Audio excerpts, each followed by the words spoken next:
Good morning, good afternoon, good evening, wherever you are in the world. This is Bayloric TV Boxing Channel. I guess we've all been watching the boxing that's been on TV tonight, featuring Callum Smith, featuring Rocky Fielding, featuring Tony Bellew, and who else for? And featuring Martin Murray. So let me just make sure that the broadcast is live and working, and then I will kick on.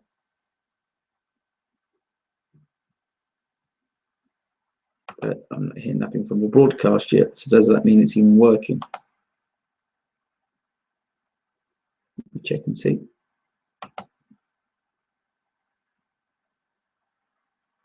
Callum Smith, featuring Rocky Fielding, featuring... Great. So I definitely know we're live and we're working. I just had to check that. Good. So let's just change this here. Put this here. Right. We're in. So where do we begin? The return of Martin Murray. Oh, let's see who's in the room. Frags EU, Chris Mason. Good evening, Chris. Hope you're well. I certainly need to reach out to you. I think Tony, Chris, and Jack in the room at the moment, which is fine. This won't be a long show tonight. It'll probably be a short show because I'm absolutely exhausted. But there's lots to talk about. Let's start with Martin Murray. Before I even start about Martin Murray, forgive me. I don't know the situation about Jim Watt's family. Just my condolences go out to him and his family. I don't know what the situation is. I have no idea. If somebody can let me know what the situation is with Jim Watt, I'd really appreciate that. Just my condolences and prayers go out to Jim Watt. You know, I joke a lot and laugh about, Jim Watt and the commentary, but, jokes aside, it's very serious. And like I said, my prayers out to him and his family.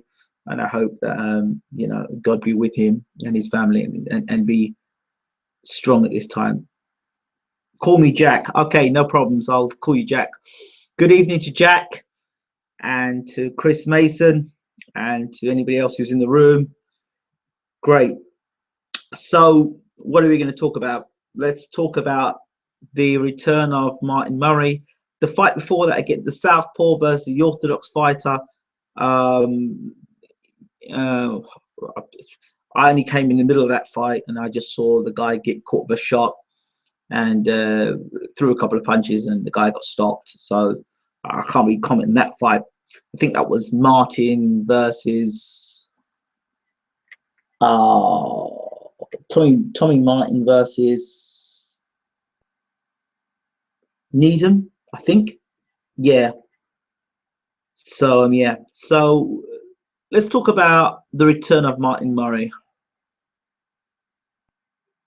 Well, I wanted to know whether he'd been scarred by GGG, because he was like a walking punch bag in there against GGG, just being honest. He was tough, he was brave, he was strong. But, you always want to know what a guy looks like when he comes back. And we still don't know what he looks like, because he looks strong, but how can you tell somebody? Yeah, thank you very much for that. Terry Needham, that's it. You can't really tell how strong Martin Murray is because he's fighting somebody who he was fighting a knockover job. So I could see, to be honest, the way Eddie Hearn's moving things, I could see he could set up a fight between, should Groves win the title, I could see Eddie trying to stitch a fight up with Martin Murray and George Groves, because there's no love lost, honestly, between Eddie Hearn and George Groves. I'm sure he'd want to put Martin Murray in against George Groves. I think it's a good fight. Murray carries a good chin, can take a heck of a shot, and he can punch himself. I don't know how big he can punch at a super middleweight, but I think he's the sort of guy that could give Groves problems in the second half of a fight. He'll have to go through the typical Groves punching, hitting him hard in the first 6. But in the second half of the fight, I'd like to see how Groves handles the pressure of Murray's second half of the fight. If Murray's still around in the second half of the fight, that's a fight I'd like to see. So I can't really make an assessment of whether Martin Murray is a super middleweight or not. Yeah, he's moved up in weight, but because he was big at middleweight and he's moved at super middleweight, that doesn't necessarily mean he's a good super middleweight. It just means that he was on a fortunate middleweight, and to say he's world class at super middleweight just because he was world class at middleweight, well, that's a big jump. I think even Appalling thinks Murray would be a good test for Smith. No, I don't. I don't think so. I think you look at different fighters there. I think different fighters. I think Smith uses a jab, uses the right hand, and boxes circles around Murray. I think Murray, however, I'd like to see how Murray does when he gets on the inside of someone like Smith. You know, I think I answered a few questions tonight, Smith, but we'll talk about Smith in a minute. So, return for Martin Murray, not much to write home about. Next up, Tony the Bomber Bellew. Tony, why do you do this to me? Why do you do this to me? I tune in to watch you fight, and I actually had to upload a video at the same time. So I was uploading a video and watching Tony Bellew. I was thinking, oh yeah, not the guy I was seeing. At first, the guy come out, he looked all right. He looked like he was about the business. The late replacement, he looked like he was about the business. He looked like he was coming to do something. Tony clipped him with a left hook, and he went down. Then I think he went down again, or I'm not sure. And it just looked. It was just. I know Tony says he wasn't well, and that's fine, But you know, I don't see how that fight there gives us any indication whether, you know, Tony Bellew is a bona fide cruiserweight world challenger. I'm sorry. I don't know how that does that. I'm sorry. I can't. Listen, I love Tony Bellew. I really do love Tony. And every time I watch him, it's just like something's missing. And I like Dave Colwell. But I think, my personal opinion, having watched Tony Bellew now fight with Dave Colwell since the Stevenson fight, he does the same thing in every bloody fight. I'm sorry. That right hand, he misses a lot with that right hand. Tony Bellew, for me, doesn't put enough punches together at world level. He needs to put his punches together. I want to see Tony Bellew. He's got a nice jab, but I like to see him go bang, bang, bang, bang, bang. Three, 4, 5 punches. He doesn't look sharp. He just looks big and sluggish. He looks sluggish as a cruiserweight. And you think of somebody like Huck, who's busy. You know, and Lebedev, who's explosive with his left hand. I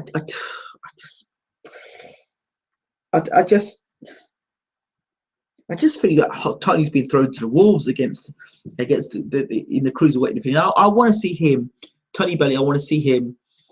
For me, I want to see him change trainers. I know he's comfortable with Dave Colwell. I know Dave Colwell's probably a nice trainer. He's a good guy and they're friends. But I personally would like to see Tony Bellew more active. I like to see him with a lot more energy. I mean, I know Paul Smith said, "Oh, well, as a cruiserweight, you need to be, you know, slow yourself down." Really, Paul? Well, I would disagree. What is Marco Huck? Marco Huck's a madman. He's throwing punches from round 1 to round 12. So I disagree there. I don't think Tony Bellew, if you talk about world class as a cruiserweight, yes, he has a big punch, but the percentage of him throwing big punches as a cruiserweight, as opposed to him being a light heavyweight. As a light heavyweight, you're throwing punches a little bit faster. He needs to have that same work rate as a cruiserweight, I think, for him to have any chance against any of the big cruiserweights out there. Doesn't have to build for cruiser. He left because of the Crusher. Oh yeah, well, I don't think Bellew wants to. I don't know. I'd like to see Bellew fight the Crusher for as long as it lasts. You know, but I don't know. I just feel something's really missing with Tony Bellew. I really do. I think he could be. I think he could be a top contender. He's one of these guys that I think could be a top contender, but something's drastically missing. Like, he boxed tonight, but let's just say he wasn't well. So let's just forget that fight. But then if we forget that fight, then we have to go back and look at the fight before that, which was the Cleverly fight. And then what was the excuse then? Cleverly, who'd been knocked senseless. He'd been knocked out, revived. He'd been knocked out. The referee took him back to his corner, revived, and then got knocked out again by Kovalev. Yeah, you know, I've never seen a guy get knocked out, taken back to the corner by a referee, draw out again to get knocked out again. So cleverly got beat up and knocked out badly. Bomber Bellew, who is meant to be explosive cruiserweight, I never knew, to me, that slow, heavy, slow punches equal explosiveness. Sorry. All the people I've seen that have been explosive, fast twitch muscles. I think, personally, looking at Tony Bellew and his physique, he looks to a guy that could have fast twitch muscles. When I mean fast twitch muscles, I mean somebody who could generate speed and power. But he's training like a guy that is like fighting very like a pub fighter. I love Tony Bellew, but you have to be honest. Is that sort of performance gonna be, or even the bet? Look, Cleverly was on the rope saying, "Please knock me out, please take me out of my misery," and Bellew was like there and loading up with right hands. And I'm thinking to myself, if you're loading up with right hands against somebody that you hated, you know, and you couldn't take him out there, what are you going to do against a guy who's looking to take it off like Michael Huck? I struggle. I really do. Yeah, he's earned his shot to be world cruiserweight champ, to fight for the world cruiserweight championship. Really? Against who? Nathan Cleverly? Yeah, he's got, that's it, long muscles indeed. So I think Bellew, personally, this is no disrespect to Dave Colwell. I think I've met Dave. I think he's an excellent guy. He's a nice guy. Credentials as a trainer? I ain't so sure. And every time I watch Tony Bellew, he's got a sloppy right hand.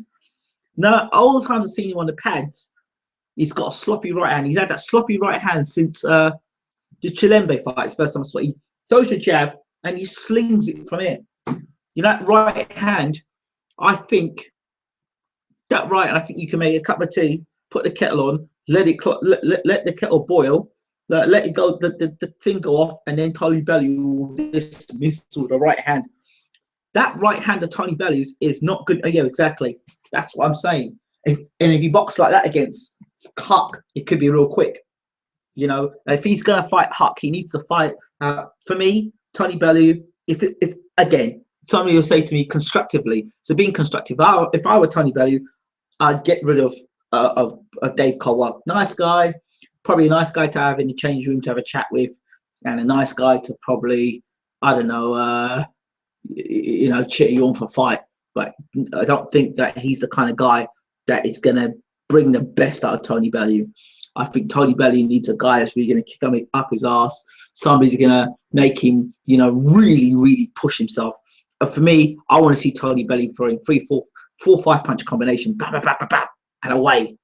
I want to see him look lively. I want to see him look like he really is up for it. I want to see him throwing punches, not because he's a cruiserweight now, he can let his body go. I want to see him like a tight cruiserweight. I want to see him bringing the speed up from light heavy into cruiserweight. I want to see him snapping that jab. That jab just looks so damn sluggish. Even in the fight against Cleverly, I want to see him snapping that jab. He's got a good jab there. I want to see him snapping that jab. I want to see a snappy jab, not a sluggish jab. Because when you jab sluggishly, you're always vulnerable to get caught over the top of the right hand. So I want to see Bellew throwing 4 or 5 punch combinations. Now, I know this is far-fetched, really far-fetched, but what I would like to see of Bellew, if I were a Trish trainer, you look at the way Oscar De La Hoya used to throw the jab and then put 3 or 4 punch combination together. That's a sort of thing that I would like to see him fight like. Throw the jab, put your punches together and get away. He's got a good left hook. Now, I think speed times strength equals power. So I want to see him throwing, 1, 2, 3 and letting that left hook go real quickly. I want to see him mixing up left hook to body to head and bringing the right hand in. He's not going to get that under Dave Colwell. I think Dave Colwell, as far as I'm concerned with Tony Bellew, has reached his point of friendship. This is friends don't win world titles, as far as I'm concerned. You want to win a world title, you've got to be ruthless in there, and I just don't feel Tony Bellew setup is ruthless enough. It's just so casual. You know, I mean, me and Dave, we're good mates, and me and Dave, you work hard. I'm not disputing you don't work hard. I'm not disputing that Dave doesn't get you into good shape, but he doesn't get you into world-class elite shape. And I asked the question, well, okay, who's Dave Colwell trained to suggest that he can take you to a world championship? I don't know. I mean, I remember Kell Brook used to be with Dave Colwell for a fight or a couple of fights and he left him. I don't know what makes Dave Colwell a good trainer. So if somebody could answer me that question, I mean, a good trainer, I understand, but Bellew's been making the same mistake over and over again with that right hand, and Colwell has not corrected it. Bellew he needs to be between. You'd like to see him move? Yeah, I'd like to see that actually. I think Booth might not be a bad thing for Bellew, because I think Booth would make Bellew pick up his feet. He's too flat-footed. Pick up your feet, mate. And he's got that sort of where he could stick there. I think Booth would give him more upper body movement. He'd give him more upper body movement, move his head a bit more, and get the jab and put punches together. So yeah, I think Booth for Bellew would be a good fix. And I think Booth would get inside the mind of Bellew. But again, the only problem with Booth is, if you've seen Booth sometimes, he's a philosopher in the corner. He likes to sit down and say, okay, calm, be cool, right? Be calculated. You know, and that is not what I think Bellew needs in his corner, because he may as well stay with Dave Colwell. I think he needs somebody of a little bit more, and I don't think Joe Gallagher either, because he's another one that I don't think his fighters learn how to move their heads. So I'd like to see him fight with a little bit more. I like the Booth bit about the movement. I think Booth's good for movement, and I think Booth would be good. It's just the philosophical side. But then Booth Booth's a thinking man. I'm not saying that Colwell isn't. So if I had to choose between the two, I'll definitely get rid of Colwell and bring Booth in. So I would like to see him with Booth. I think you've got an excellent point there. Chris Mason says his ideal weight is between light heavy and cruiserweight. Then he might retain some speed and be light on his feet. Agreed. I totally agree with you there, Chris. Let's see what anyone else is saying at the moment.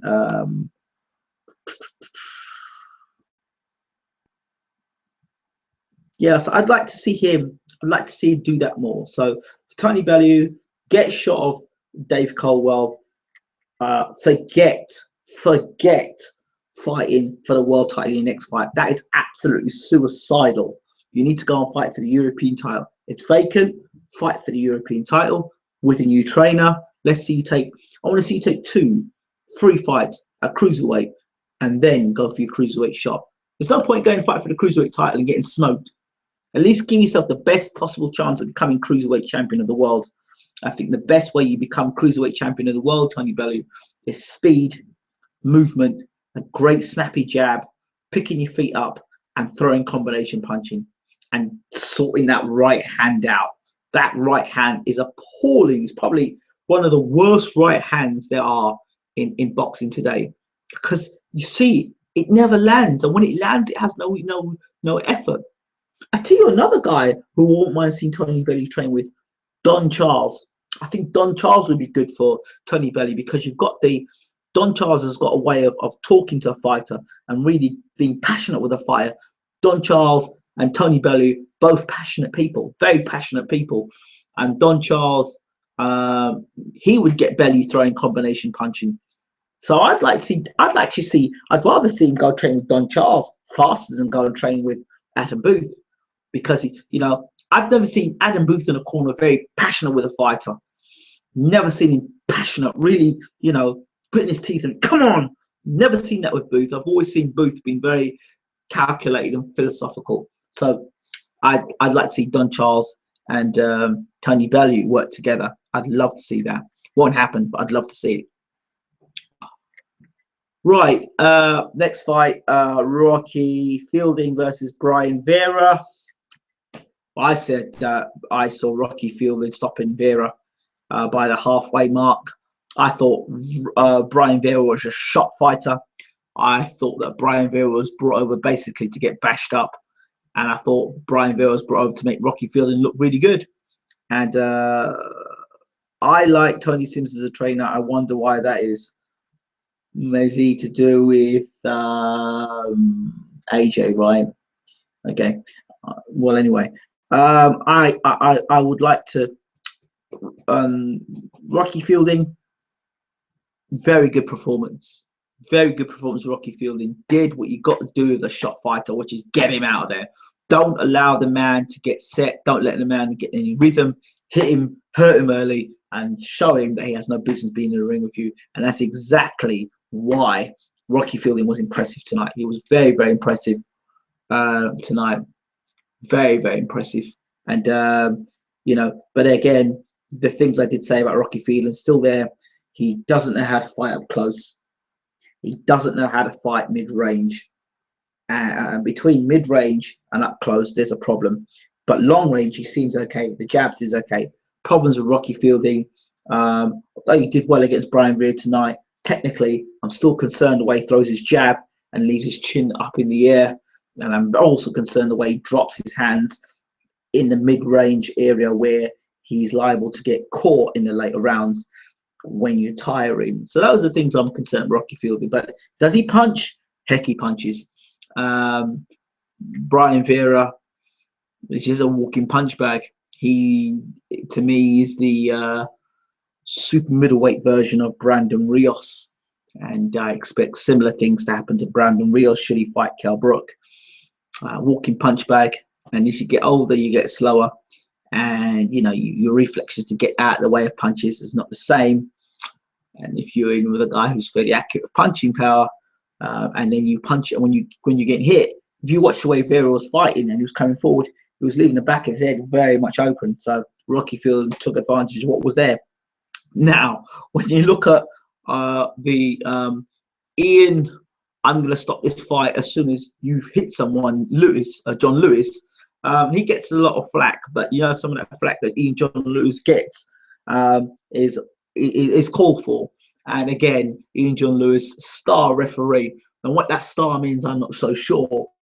But what the hell that was all about, I don't know. I don't know what John Lewis was doing. Sometimes I wonder if John Lewis is in the ring as a referee, and he's in the referee, and he's just sitting there. I think he's just watching fights and going, it's quite nice, this boxing. You know, oh, hold on, I'm a referee. I'm a referee. Hold on. Oh, yeah. Oh, I'm a referee. And he kind of just like snaps and realizes he's a referee, and they all stop the fight. You know, he starts kind of panics. And I think if you're panicking as a referee, you're indecisive, it tells me that maybe you shouldn't be refereeing anymore, because you're making decisions and you can't be one way. You can't make a decision. He's making more and more of these dodgy decisions. John Lewis has to, I don't know, maybe remain judging and maybe not so many refereeing. And if he's refereeing, what makes a star referee? And let me ask a question about this: do referees get regularly assessed? If so, I think John Lewis's MOT needs to be sorted out. Good evening, Bruce Wayne. That dude needs to be stopped. Not really, because John Lewis is the kind of referee you need if your fighter is going in a 50-50 fight and you want a quick stoppage. Then yeah. Good evening, Marky B. I hope you are well and good. We're just talking about John Lewis and his style of refereeing and how the British Boxing Board, the Boxing Controller, a Boxing Board of Controller, are a bunch of well, to be honest, they need to have a serious look. I mean, you will find someone like Tyson Fury for opening up his mouth. I understand what he did in front of in the cinema when the kids were there. I understand that, but you will find someone like Tyson Fury, but yet somebody like John Lewis gets no fines whatsoever, and he's meant to be protecting the boxer, and he's not even doing that. To me, that don't sound right. There's a serious problem there, British Boxing Board of Control. There's a problem. So John Lewis, red flag every time he is in a ring and refereeing. So, you know, I think he should judge or be a spectator, which I think he wants to be. Shouldn't be a referee. The future for Rocky Fielding, let me tell you something, that boy can punch. That guy can punch, and he's got the long arms. Rocky Fielding is another one of these fighters. I think that with the change of trainers could be a better fighter still. And technique is everything. And if you're not being taught the right technique, I think that's the difference between you being a good fighter and a contender and a champion. Technique, because if you can throw your punches better together and you know how to fight and throw punches on the inside better and the outside, that's the difference between him causing a stoppage and getting stopped, I think. And I think technique is very important. I think when you've got technical issues like that, I think you need to address them. Marky B says, did Bellew look dull tonight? I mentioned it early on. He should have stopped that guy earlier. I think Marky B, I said already, Dave Colwell needs to go and go quickly, very quickly. I would send him on his marching orders the same night. I don't think Dave Colwell's up to it as a trainer for Tony Bellew. I've suggested, Chris Mason mentioned Adam Booth, and I see where he's talking about Adam Booth for movement and speed, but Don Charles I think would be better still, because Booth hasn't, I don't know if Booth's got a passionate, something in his body in terms of in the corner. I know he was passionate after Andy Lee won the title and he cracked a bit of a tear, but I've never seen him in the corner really getting into even when David Haye was losing against Klitschko, he didn't have that ability to really get in. You haven't missed much, mate, and really get into it, so in a corner. I've never seen Booth really, really come on. I've never seen that passion from Booth, but I've seen it with Don Charles, and I think that sort of passion combined with Tony Bellew, I think would be very good. And I would like I've said, or repeat early on, I'd like to see Bellew picking up his feet, losing that weight. I think he's got fast twitch muscles, but I think he's got the wrong trainer. And I'd like to see Bellew throwing combination punches. If you want to see how to throw combination punches, look at Oscar De La Hoya. I know that De La Hoya is a different class, but still, putting punches together, that's the only chance Bellew's got of fighting against any of those cruiserweight champions. And no, I don't agree. I don't agree that he should be fighting for the World Championship next, because, like I said earlier, I'm sorry I have to repeat myself, but this is for the guys who've just joined. There is no reason whatsoever why Bellew deserves a shot at the Cruiserweight Championship. Nathan Cleverly was never in the top 10 as a cruiserweight for a start. Secondly of all, the guy he just fought was very, very ordinary. Yeah, he was big, he was strong, he was a heavyweight. So what? That was it. That guy wasn't in the top 10. That guy wasn't even in the top 5. I'd argue if that guy was even in the top 20. So that doesn't warrant a world title shot. Sorry. I think the next step for me, if I were him, is a fight for the European title. It's vacant. Go for the European title. Make 1 or 2 defenses of the European title, and then go for the world title with a new trainer, 3 or 4 fights in. I tell you, another good trainer would be good for Bellew, John David Jackson. Now you're talking Bellew. Let's talk about American stuff. Get your ass over to America and train with John David Jackson. He's a good trainer. He'd be a good trainer for, definitely a good trainer for Tony Bellew. But Colwell has nothing, does nothing for Tony Bellew, and that he can't even throw a right hand properly.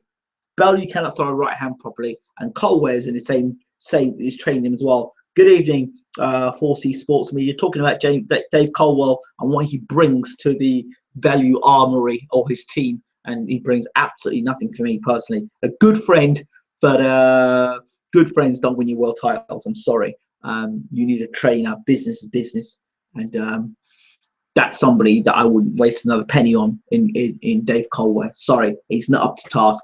You keep throwing that right hand, that and your team against a better fighter, a good fighter like the Americans will study someone like Gary Lockett.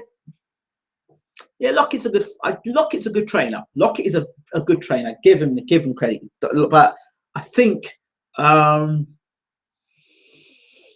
Lockett's a good trainer. But I don't know if he's got the sort of experience that Don Charles would have, and he certainly has got the experience like a John David Jackson's one. So and Lockett at world level, don't know his brain at world level. I know he's that at British European level, but at world level, we're talking about world cruiserweights.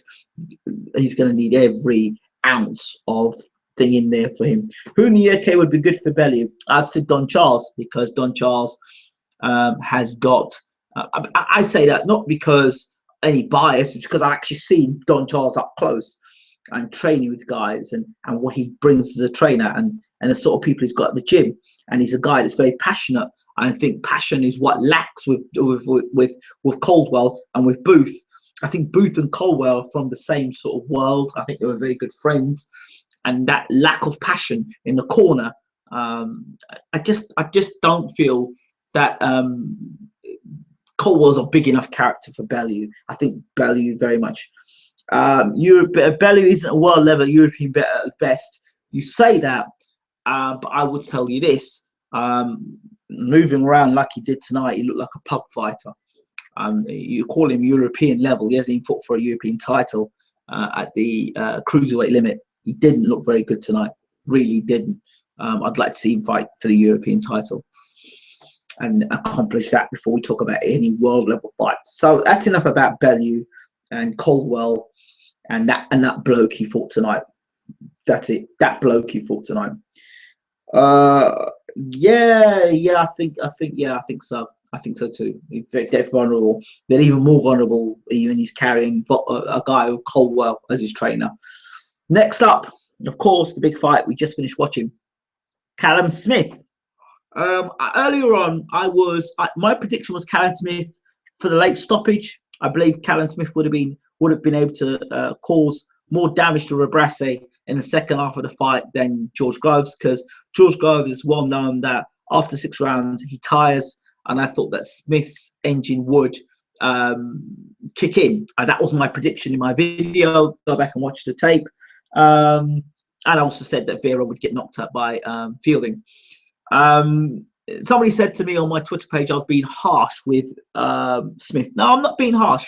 When I look at Callum Smith, I'm looking at a guy and saying to myself, okay, Callum Smith, he's fighting Rebrasse, who fought George Groves. That doesn't mean anything to me, because you've got to actually say you rate George Groves very highly. But I've got to say to myself, well, there's big question marks still back against George Groves. As far as I'm concerned, he nicked a win against DeGale, who I thought won the fight. I struggle with that first and foremost. How good is George Groves? Got knocked out by Froch twice. Let's remember, he got off the canvas to beat Kenny Anderson. So, he's not got the greatest chin. Let's remember, Paul Smith rocked him in the first round. So I'm not a big. I'm not feeding to the hype. I asked the question before George Groves fought Froch the first fight: is he ready? Didn't think he was ready, and he certainly isn't ready under Paddy Fitzpatrick. And here we go again when we talk about trainers and trainers. The difference between a trainer that can make you look $1 million and a trainer that can make you look 500,000. And I think that Fitzpatrick has got him now, like I said before, keeping himself very digging in for big shots and leaving himself more vulnerable around the whiskers. So I don't think that Fitzpatrick brings anything to Groves. I think Fitzpatrick brings as much to Groves as Caldwell brings to Bellew. Those are my thoughts on that. The question is, can Smith beat Groves? Well, the question is, what's Smith's chin like? We've got to ask himself, when Groves start bombing and land them big right hands with Smith, who doesn't move his head, typical Joe Gallagher fighter, doesn't move his head, moves in straight lines, doesn't have lateral movement, pulls back from shots. What does he do? How does he react to getting pinged? Because a few times Rebrasse stunned him. Yeah, exactly. Dodgy whiskers and dodgy chin. Yeah, exactly. So my points about Groves, I feel he's a light heavyweight moving around in the super middleweight division, and he needs to get out there. He needs to get out of the super middleweight division. He needs to fight light heavyweight. Whether his jaw would be any good at light heavyweight, don't know. But maybe he might be a much better fighter at light heavyweight. Callum Smith tonight showed grit, heart, determination. Showed, tough, but he's not hard hit. Rocky Field, Brian Vera retired after Rocky Field lost, where he should have bloody retired before he even came to England. That was a payday, that was, mate. I'm telling you, blatant payday. Vera was shot. He was shot. He got knocked out by. They didn't mention he got knocked out by Rosado. I think he got knocked out or stopped by Rosado in that BKB thing. Anyway, back to my point.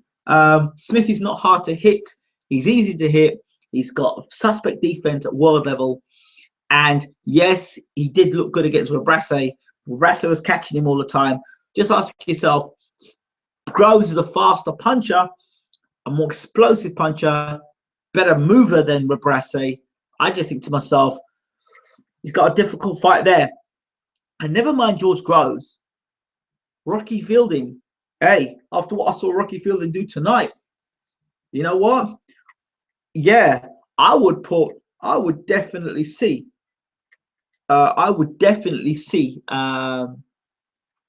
Rocky Fielding. I would take Rocky Fielding as a favorite going into the fight. Yes, I know Smith works well to the body. But Rocky Fielding is better at long range. Smith looks better up close. You know, Smith Fielding is almost like Quigg Frampton. I'll explain why. Quigg body punching is, I think, Frampton's weakness, and Frampton to Quigg would be his headshots.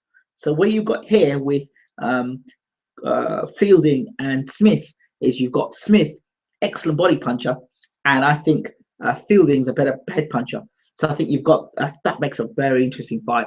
I'm going to go with, at the moment, I would go with Fielding. He looks like a guy who carries some serious pop. I like Rocky Fielding. I like him. I've come to really like him. I think. Yes, I think he's interesting. I think it's going to be a good fight. And I don't. And everyone said, like, Eddie Hearn made a point tonight. He went, "Oh, you know, a lot of fans don't really, you know, give him a little stick, and you know, Rocky Fielding's got a stick." Well, no, it's not really that. There's blatant favoritism you got because of the Smith and the Smith, you know, relationship. Smith is the brother. Paul Smith is the brother of Callum Smith, so they can't slag they can't slag Callum Smith up in there. So they've got to say Callum Smith is this, Callum Smith is that, Callum Smith is this. Poor Rocky Fielding. If Rocky Fielding had a brother, I wish Rocky Fielding had a brother who was a boxer, who was a commentator, because then I bet you Rocky Fielding would be getting a lot more praise, and Rocky Fielding should get a hell of a lot more praise. Do you know what I mean? Tonight, I really do. So Eddie Hearn is the one reason why, in my opinion, I think that Rocky Fielding doesn't get the praise he deserves. So I think it's a promoter's responsibility. I'm not sold on Fielding yet. No, exactly. That's what I'm saying. So Fielding will keep the fight long. So Fielding keeps the fight long. Smith will have to bring the fight to Fielding. And I think when he brings the fight to Fielding, and he's not a guy, he comes to you in basic straight lines. Smith doesn't come to you with lateral movement. He comes in straight lines. And Fielding is a guy as well that I think will use the jab, and it will suit Fielding more than it will suit Smith. So, yeah, I don't know who that guy is. Tyron Zoo. I don't know who Tyron Zoo is. I really don't. I'd like to see any of them guys fight Saki Abika. That's who I'd like to see them fight. Saki Abika. Yeah, I'd like to see him fight Saki Abika. I think Saki Abika would be a good test for any of those two guys. And the guy that Paul Smith knocked out, not Paul Smith, DeGale knocked out, who was a decent fighter. I can't remember his name again. The last guy DeGale fought before he fought for the world title. I'd like to see that guy fight either Rocky Fielding or Callum Smith. Okay, Callum Smith's performance tonight. There were moments I felt that he gets probably a bigger puncher and a guy with a little bit more ambition. He may have got Smith even out of there. That's what I felt. But then I looked during the fight. I heard that Smith damaged his hand, so we got to give him some credit for coming through that. But against the elite super middleweights, is he strong enough? Rebrasse showed himself to be strong, but limited. I said don't use the word world class, and Johnny Nelson had to use the word world class. Callum Smith is not world class. Like I said earlier, I got criticised by one guy on Twitter. I'm not even following him, and he said to me how he believed that I was pretty harsh. I scored the fight. I think probably Rebrasse may have won 2 or 3 rounds in the fight. To be honest, I didn't think it was that close a fight. I think Rebrasse was responding. I think Rebrasse responded to Smith's punching, and so when, for me, Smith was dictating the fight. He was dictating the fight, and for most of the fight, middle stage of the fight, you've got to give Rebrasse a couple of rounds there as well. I think personally, but again, you see, the thing is, when you're on a Sky. When you're in Sky, and you're watching Sky and you listen to Nick Halling, he sounds like a YouTube troll. He says, "Oh my God, you know, Smith is throwing punches at Rebrasse and they're not making a dent in him. These are punches that would normally knock down other fighters. Tonight, Rebrasse is standing up to them." Yeah, that's called moving up in levels. That's called fighting a live opponent. But you knew this. You knew this for weeks. So you tell me. Good evening, Stuart Little. Hope you're well. You knew this for weeks, Nick Halling. So what the hell are you talking about? This guy trying to put a dent in another. What the hell are you talking about? What the hell are you talking about? This is meant to be like an acid test for Callum Smith. This is meant to be a tough fight for Callum Smith. So of course the punches are going to be bouncing off of Rebrasse because Callum Smith is not GGG. I know Eddie Hearn would like to sell Callum Smith as GGG. That he's an enormous punch. He's got enormous punch power. He knocks all the super middleweights out in the world, but he doesn't, and that's a fact. He's a good puncher. He's a good body puncher. And against a guy who fought his last fight at light heavyweight and does sort of fight around the super middleweight light heavyweight, the first place you go is to the body. So Smith did do good things there. Smith actually looked better in the fight when I think around the 5th or 6th round, where Rebrasse started to get on top. When Smith actually said, "You know what? I'm going to actually take it to this guy. I'm going to start upping my work rate and be sitting down on shots." That's when Smith started taking back control of the fight. So that's how I saw the Callum Smith fight. As I said, I was being criticised for looking at Callum Smith and saying I was being negative. I wasn't being negative. I was trying to bring more balance because Nick Halling was just basically just talking like a complete novice in there. You know. Yeah, I did mention it early on. I did mention that early on about Jim Watt. So, you know, when you're looking at a fighter, I'm not. If Rebrasse was the world champion, I would have been like, yeah, he's doing excellent tonight against Rebrasse. But I was looking and I was being critical. So you sound very critical. The reason why I was being critical was because I'm thinking to myself, okay, you're talking about this guy ready going to fight George Groves. You're looking at this guy ranked number 2 in the WBC. You're talking about this guy being world class. You're talking about this guy who's going to smash Rocky Fielding. You're talking about this guy who is possibly a world champion in the making. You talk about this guy being the best Smith brother out of all of them. You talk about this guy being the best thing since sliced bread. So I've got to look at Callum Smith and say to myself, is this guy the best thing since sliced bread? So because on my Twitter feed I'm saying, is this a life and death struggle for Callum Smith? Or is this just, you know, is he just going through the gears? I can't tell. I don't know what Callum Smith is like because I've never seen Callum Smith in a tough fight. Callum Smith fighting on the back foot and being put under pressure. Never seen that before. Let's see how he deals with it. Then you're looking at Callum Smith and he's looking like at moments looking uncomfortable in fight. Okay. Is Rebrasse hurting him in there? There were moments I thought that Rebrasse was starting to break Smith down to the body. But then we discover afterwards that Smith damaged his hand. Okay. So when you sum it up, Rebrasse was tough. He was strong. But he's not, for me, I think he's the best, second or best fighter in France. I think he's ranked 20 or 30 in Europe. He's limited. He doesn't have much punch variety. He comes forward in straight lines. He's tough, he's durable, but you wouldn't put Rebrasse in with any of the world champions with any hope of him winning a world championship. You know, if Rebrasse were to fight someone like James DeGale, I think DeGale would box his head off.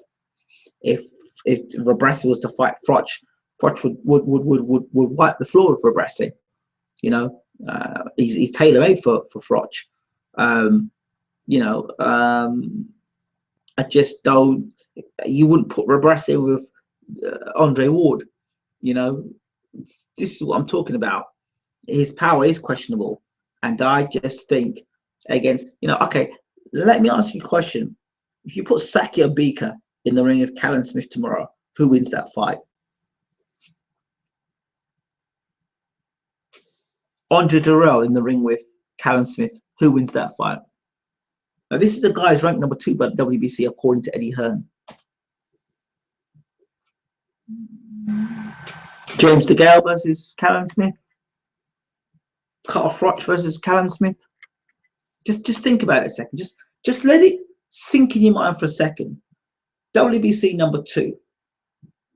Let's not even go there. Julius Jackson, unbeaten super middleweight, just signed with Showtime, and Al Heyman, number 2. Number 2 in the world. Julius Jackson's in the top, I think top 10. Julius Jackson, Callum Smith. Come on, guys, let's just wake up and sniff the coffee here. So I'm thinking to myself, Callum Smith, this ranked number 1 in the world, number 2 in the world, in all governing bodies, or in the WBC according to Eddie Hearn. So I'm looking at this guy and I'm watching the fight, and with those eyes, I'm criticizing, or I'm looking with a critical eye at Callum Smith. And so because I said that Callum Smith looked at moments that he looked like he was in a life and death struggle against Rebrasse, and it looked like he wasn't enjoying himself in there, and it was looking difficult in there for him. The guy says to me along the lines of, you don't seem much of a Callum Smith fan, even though I'd done a video saying I liked Callum Smith. But my point again, that I think he's a very ordinary because of different class. Yeah, Jesse Hart, yeah. J. Leon Love versus Callum Smith. I think that's an interesting fight. You know, a fight that I think Smith could win. What was I saying? What I was saying. But yeah, I was critical of Smith, and so therefore, because I was critical of Smith, said that I wasn't a Smith fan. But Smith is a very ordinary fighter. He looks like a Ferrari, but with no engine. If you get what I'm saying there, when I look at Smith, he's an ordinary fighter. Doesn't do anything spectacular, but does everything okay. He's an okay fighter. Is he a good all-round fighter? Don't know. Against a strong, powerful super middleweight, going to his body, going to the head, can he fight backing up when he put on the ropes? I still have to get that question answered. Can he fight at a pace? Yes, he can. Has he got heart? He showed that. Is he willing to mix it when necessary? Definitely. What's his defense like? Questionable. Got hit too often. What's his movement like? Moves in straight lines. Doesn't move his head. Too upright. Too stiff.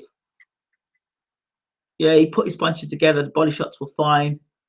Can he think on his feet, Callum Smith? Don't know. You know, so Smith is a replica. Then if he looks like a Ferrari, yeah, like you know what I mean, yeah, but you know, a Ferrari looks great, but if you get in the car and try turn the engine and turn the key and there's no engine in the Ferrari, you ain't going nowhere. So that's the example I have of Callum Smith. He looks cool, looks good, but is he going anywhere? And that's the critical eye I was having tonight. And when Nick Appalling is saying that Callum Smith is world class, or Callum Smith should be this thing, Callum Smith is that, I've got to kind of be like I kind of got to pull it back into the realm of not being a fanboy and just saying, look, can this guy, based on what I'm seeing tonight, has he got what it takes to become world champion? Based on what I saw tonight, he ain't ready. He ain't ready. And he's going to need something more, because if those body shots don't work,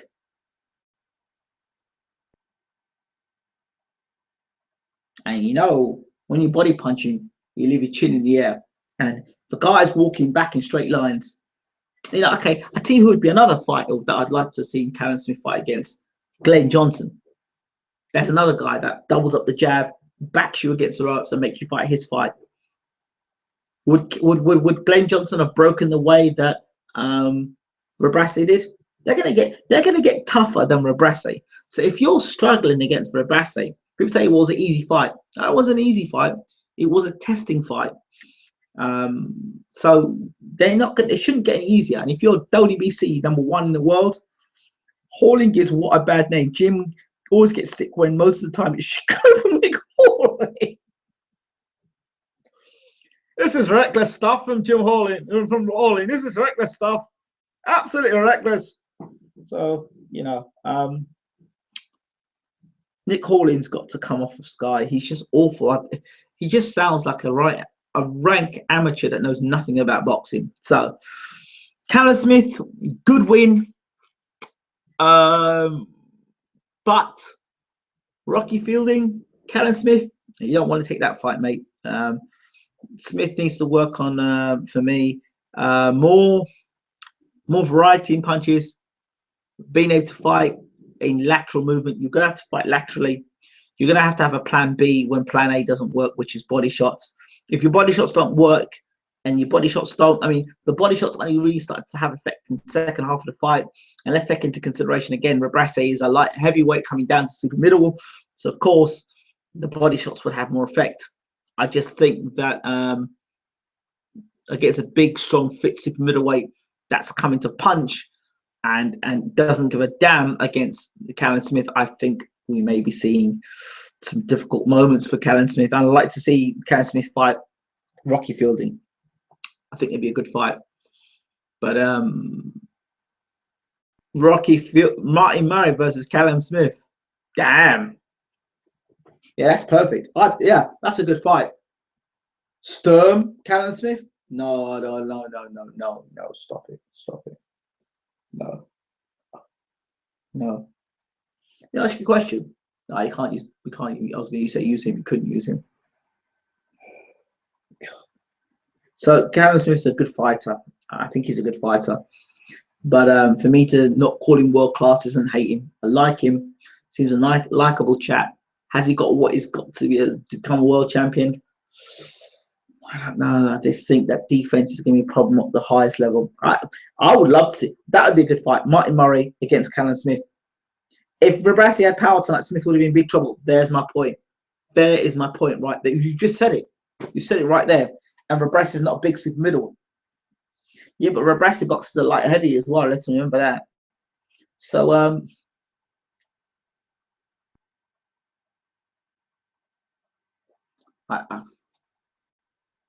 my thoughts overall, Callum Smith opened himself up for closer examination. Instead of people thinking that was a great performance, I want to see Callum Smith again, I'm now thinking to myself, looking at Callum Smith, you know what, we're gonna have to stay you clear of a couple of guys now. I would take Julius Jackson to beat Callum Smith personally, but I'll have to hear what people think. Yeah, good point, Chris Mason. Very good point. Very good point. Chris Mason says, has to be a world-class fight before we can judge him. Absolutely, totally agree on that. Right, so those are my thoughts tonight. Have you got any other thoughts? Check out my interviews with Abel Sanchez. If you want to hear the truth about the story about Carl Froch and what's going on with Carl Froch, check out that interview with Abel Sanchez. I don't know why he calls me handsome. I'm trying to work out why Abel. I call him and go, hi Abel, how you doing? Hi, handsome. How you doing? I'm wondering why the hell is he calling me handsome? I don't know, but it's good. He's a good man, Abel Sanchez, and he just answered the questions quite openly and honest. Seems that the talks between Froch and GGG have called a fight between GGG and Cotto. GGG doesn't want to fight Cotto; he just wants the belt. Canelo, they're looking at a fight, but don't see much interest in it. Ward, it's more to do with money there, but they think their pinnacle fight would have been Carl Froch, and they're trying to get Carl Froch to get into the fight, get to have the fight at Wembley. But Carl Froch seemed to have gone missing since GGG agreed to fight him at Wembley. As for GGG, I basically said to his trainer, look, I think it's time your fighter fought somebody who wanted to actually come to knock him out. And then we'll see how good he is. I think the Lemieux fight is the fight that we're going to find out how good GGG really is, because you're fighting a guy for the first time that really comes with the intention to knock you out. There's a difference between a guy being a puncher and a guy with the intention to punch. Curtis Stevens was a puncher, but his intentions were to survive. Lemieux is a puncher, and his intention is to knock you out. That's different. See, there are punchers and there are punches. And Lemieux, GGG is a great fight. I want to know if GGG can close the range down against a guy who's whacking him hard back on the chin. If you can do that, you know, GGG needs a fight like how Callum Smith had a fight tonight. Anthony Joshua needs a fight like how Callum Smith had tonight. That's when you know if your man is ready to be talked about in world honors. You can't talk about world honors when you are fighting domestic fighters and struggling against domestic fighters. So there's my thoughts there. Also, exclusive, Jake Bell. Jake Bell, the former GB amateur star, is now turning pro with Eddie Hearn. His trainer will be Jim McDonnell, because Jim McDonnell has trained James DeGale, now the IBF super middleweight champion of the world. So Jake Bell, check him out, check the interview out. You're getting an exclusive. You're going to get the interview. You, who have supported Bayloric or White Television, will get the opportunity to hear firsthand what this light heavyweight is all about. Jake Bell. He will be announced to the world. I say the world because everyone more or less knows who Eddie Hearn is now as a promoter. He will be announced to the world on, or the British media, on Tuesday. So you'll get to know a bit about him beforehand. GGG is the general. Next time I take a shot every time, because GGG is general alcohol. His amateur record was outstanding. It was indeed. It was indeed. And next time I will take a shot every time Ingram says chin. Okay, great. Okay, I don't know what that means, Bruce, but you'll have to explain more.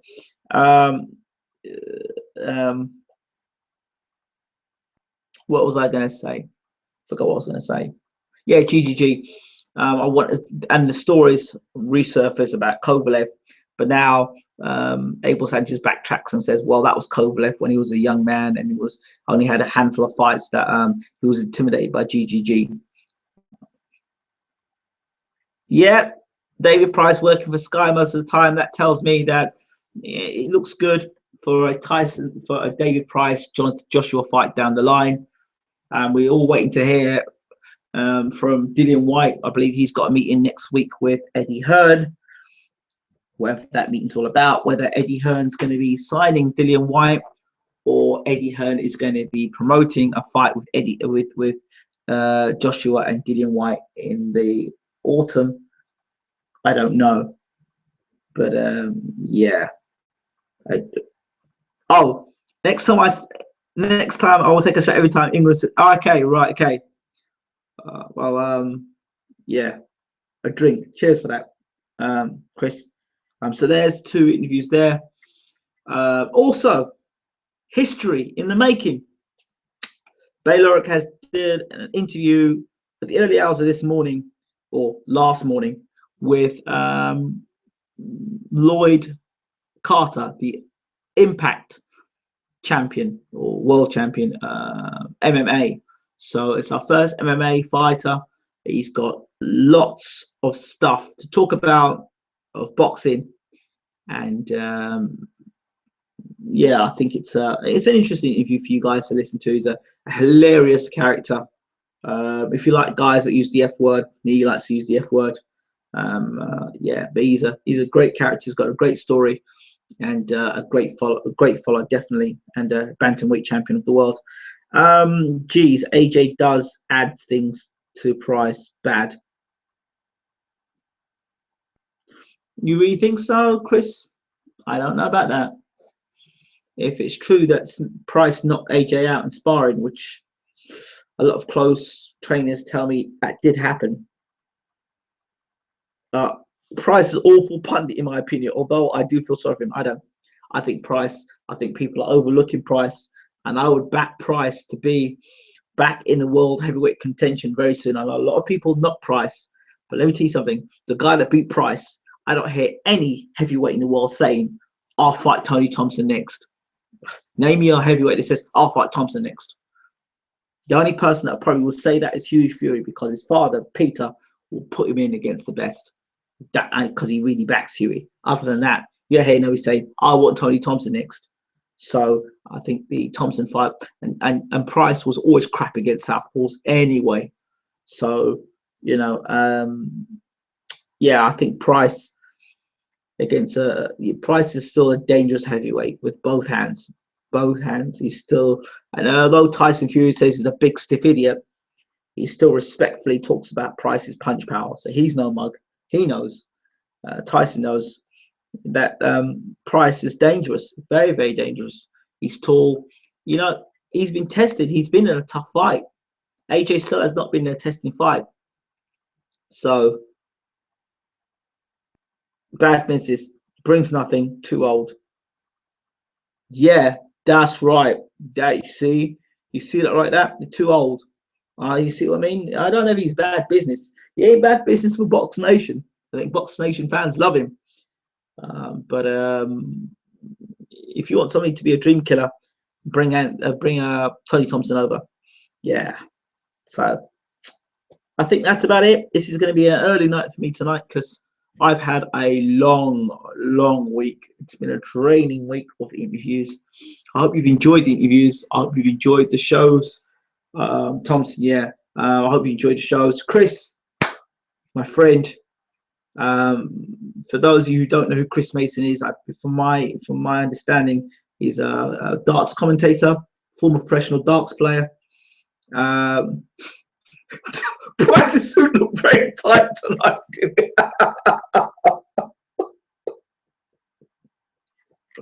Boxing fans are amazing, Bruce Wayne. You were very funny, very, very funny. I didn't study that, to be honest, but now you say, I'll probably go back and look at it. Yes, Chris Mason is the darts commentator. Shout out to Chris Mason, always been very supportive of the work I've done. And yeah, I hope to catch up with you on the weekend. Probably, yeah, I probably do need to catch up with my wife. An early night tonight. I think you're right. I will catch up with the wife. Oh, finally, there is an interview on Bayloric TV with my beautiful wife, talking about relationships, love, and marriage, and how to find the right person for you. So if you guys are interested in watching that, some good stuff there. I am off. Enough. Thank you all for watching and tuning in. I would say David Price's chin isn't as bad as people give him credit for. And we'll have to see how good Anthony Joshua's chin is when he fights a decent opponent. This has been Ingram Jones from Bayloric TV. Thank you all for watching. Thank you all for your support. Don't forget to rate, subscribe. If you've already rated, subscribed, leave your comments and share the video, share the love. And wishing Punching above your weight. She's a darling. Oh my God. I said that to Jake tonight.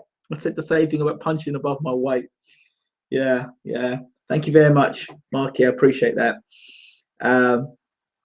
Yeah, I'm out of here. I have a wife to take care of. Good night. Take care.